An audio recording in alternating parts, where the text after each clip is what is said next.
common is the ability to release self-replicating entities into the environment.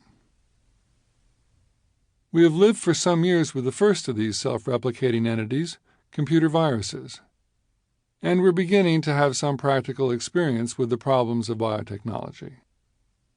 The recent report that modified maize genes now appear in native maize in Mexico, despite laws against it and efforts to prevent it, is just the start of what we may expect to be a long and difficult journey to control our technology.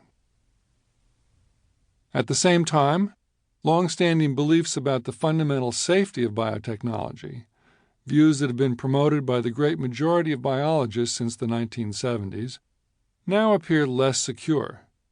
The unintended creation of a devastatingly lethal virus by Australian researchers in 2001 has caused many to rethink old assumptions.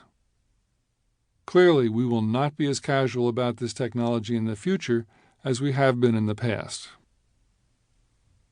Nanotechnology is the newest of these three technologies, and in some ways the most radical.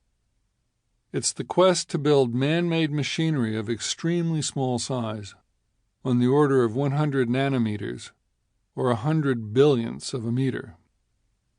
Such machines would be about 1,000 times smaller than the diameter of a human hair. Pundits predict these tiny machines will provide everything from miniaturized computer components to new cancer treatments to new weapons of war. As a concept, nanotechnology dates back to a 1959 speech by Richard Feynman called "There's Plenty of Room at the Bottom." 40 years later, the field is still very much in its infancy despite relentless media hype. Yet practical advances are now being made and funding has increased dramatically. Major corporations such as IBM, Fujitsu, and Intel are pouring money into research. The U.S. government has spent $1 billion on nanotechnology in the last 2 years. Meanwhile, nanotechniques are already being used to make sunscreens, stain-resistant fabrics, and composite materials in cars. Soon they will be used to make computers and storage devices of extremely small size. And some of the long-anticipated miracle products have started to appear as well.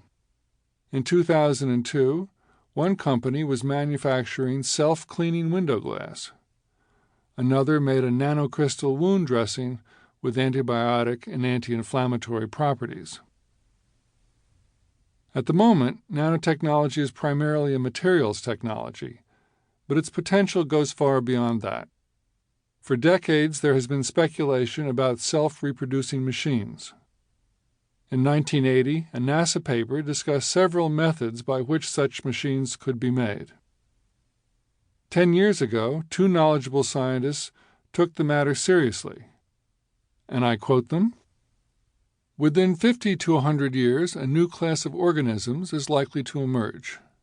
These organisms will be artificial in the sense that they will originally be designed by humans. However, they will reproduce and will evolve into something other than their original form. They will be alive under any reasonable definition of the word. The pace of evolutionary change will be extremely rapid.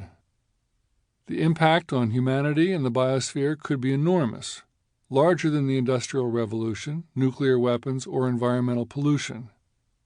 We must take steps now to shape the emergence of artificial organisms." End of quote.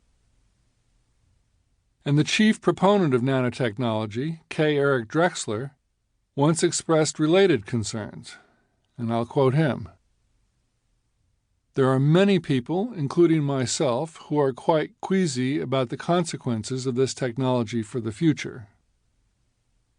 We are talking about changing so many things that the risk of society handling it poorly through lack of preparation is very large." End of quote.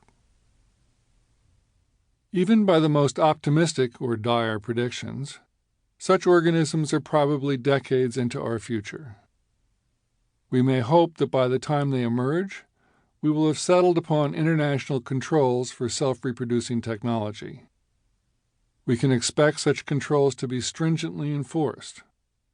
Already we have learned to treat computer